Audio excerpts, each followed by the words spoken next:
Let's get this show on the road. Again, thanks everyone for joining. I'm Josh Halpern, host of the Grow Big Initiative, and the person who will be walking you through this experience. We have a wonderful guest today, Sharon Gee from BigCommerce, who is all things Omni. She knows more than anyone I know around omni-channel optimization. So Sharon, thanks for joining us. Yeah, thanks for having me. Would love to talk about each of these topics and how we break it down. So we're going to start with the opportunity. What in this post-COVID world, what is the omnichannel opportunity and why is it frankly an imperative?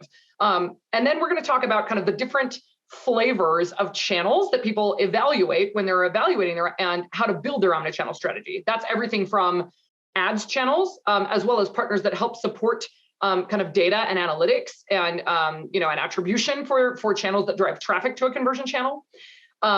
Marketplace channels, which includes kind of where the conversion happens directly on the channel. These are your typical like Amazon, Walmart marketplaces.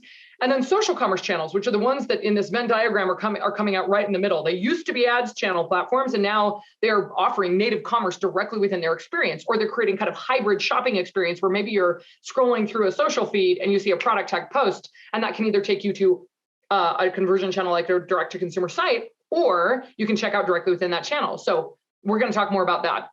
We will then talk about the partners that exist that help merchants list on these various third-party channels and the importance of product data in actually driving conversion on those channels. And then we'll talk about how our team is approaching helping people navigate all of those various different questions around, okay, there are new channels with new features.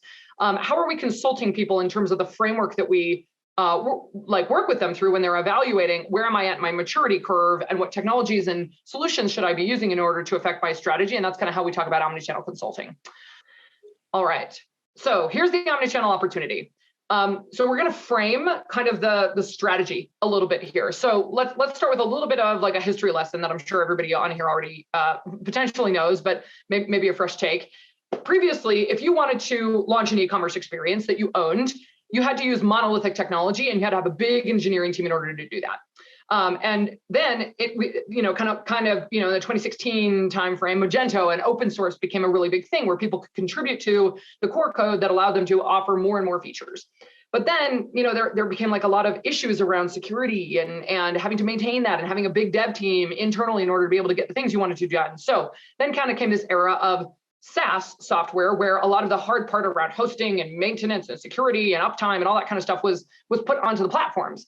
And then kind of came this era of, all right, we're going to build you a bunch of features on a SaaS platform, enter your Commerce Cloud name here, Salesforce Commerce Cloud, Adobe Commerce Cloud, right? All the Commerce Clouds that are built on kind of an infrastructure, but it kind of, in some cases, lacked the flexibility of the open source. So then you get microservices, right? So this rise of the microservices where I want it all via API in order to be able to be totally custom, but dang, we're back to the problem we already had, which is the business teams can't actually get stuff in market quickly because they always have to go back to their technical team in order to unlock a feature that they want. So then came this era of like the best of breed open SaaS. It's the combination of those things where essentially you can be both durable, you can have the benefits of SaaS, but with the openness of open source. And that's really what kind of platform BigCommerce is striving to be, and it is. And here's kind of how we think about this in this world where we need to have openness in order to be able to address a wide variety of merchant experiences that merchants want to be able to offer to their omnichannel shoppers. And so kind of where we come from is this underpinning of an understanding that an API-first architecture allows flexibility in order to be able to support that. So we want to give you that background so that you can kind of understand how we're taking our core e-commerce platform and exposing it so that people can decide to customize the experiences they want to, but leverage the, kind of out of the box experiences where they don't feel like they need customization. So that's just a little bit of like background around how our philosophy and how we're coming, how we're approaching the market, and how we see this omnichannel opportunity. Next slide. And so what that means is our vision in a post-COVID world where all of the eyeballs went online, the lines are blurring between ads and marketplaces and social commerce. They're all just channels now, and they all need the same thing. You have Google launching, which used to be, most historically a search and advertising platform, launching buy on Google. You have Amazon posting amazing quarterly results around advertising in the past quarter. So now they're not only a marketplace, they're a leading advertising channel. And then you've got that middle ground, kind of in the middle, where they used to be social ads, and now they're doing commerce. And we've got this attention discovery commerce era that is upon us. that presents amazing new experiences that merchants can offer to their shoppers, right? We've all used the apps on our phones over the past couple of years in this unifying event that's happened.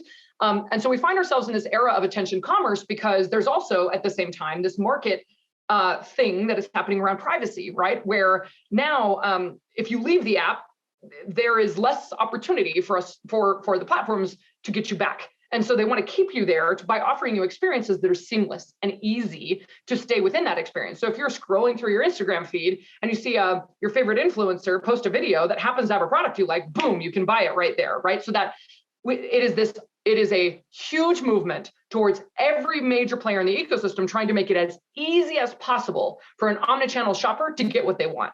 And we'll talk more about what that is we want and how they do that.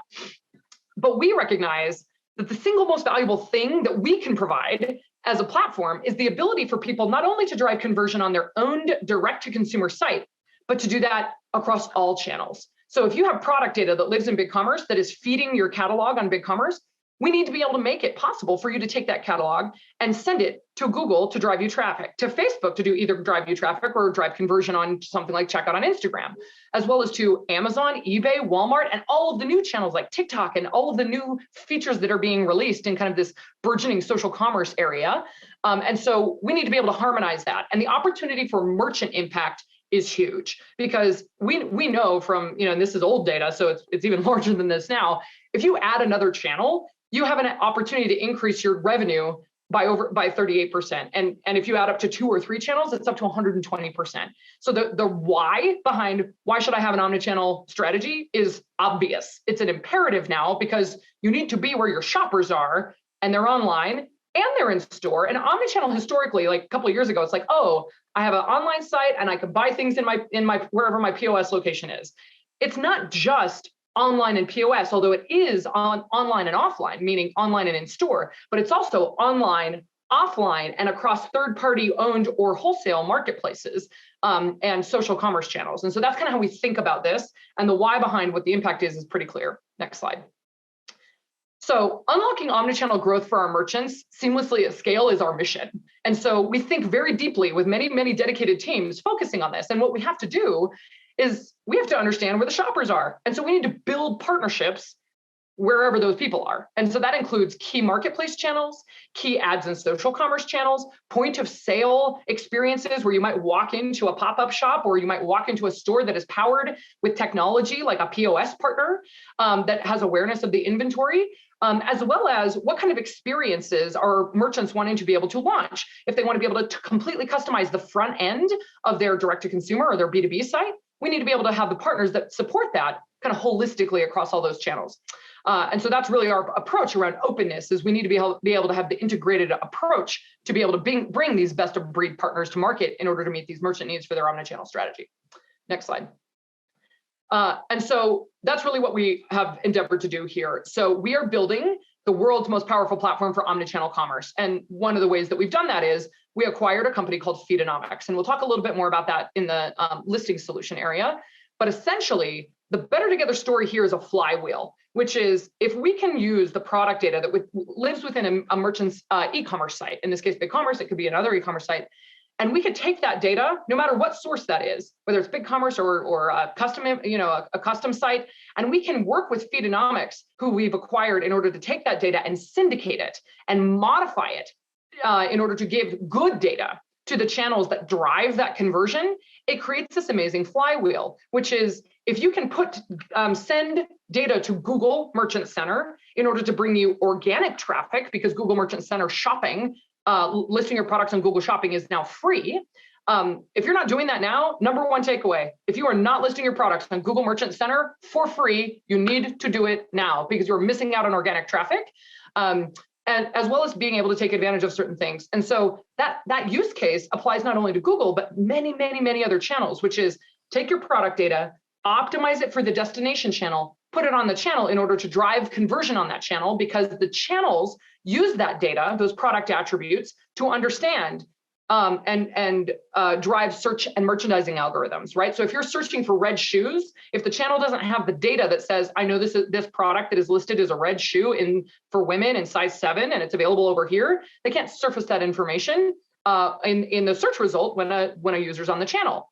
And so this flywheel of better improved data and listings that increases views and return on ad spend on ads channels, as well as that drives more traffic either to the destination conversion site or directly within the channel itself, which yields then higher conversion and then higher revenue. And then all of a sudden you have more money to invest in additional channels to make the flywheel keep going, right?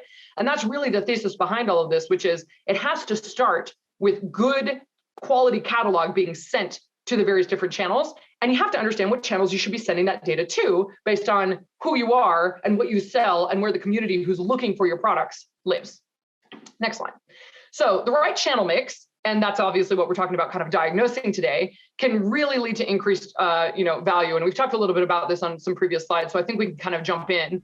But the return on investment for additional channels using the same fulfillment infrastructure. So if you're already fulfilling orders from a warehouse and you can just add another channel easily with the existing infrastructure you already have, you increase your channel conversion without necessarily increasing your total cost. And that's in terms of additional OpEx, meaning you don't have to like launch a new fulfillment center necessarily in order to get the benefit of the additional traffic from that channel.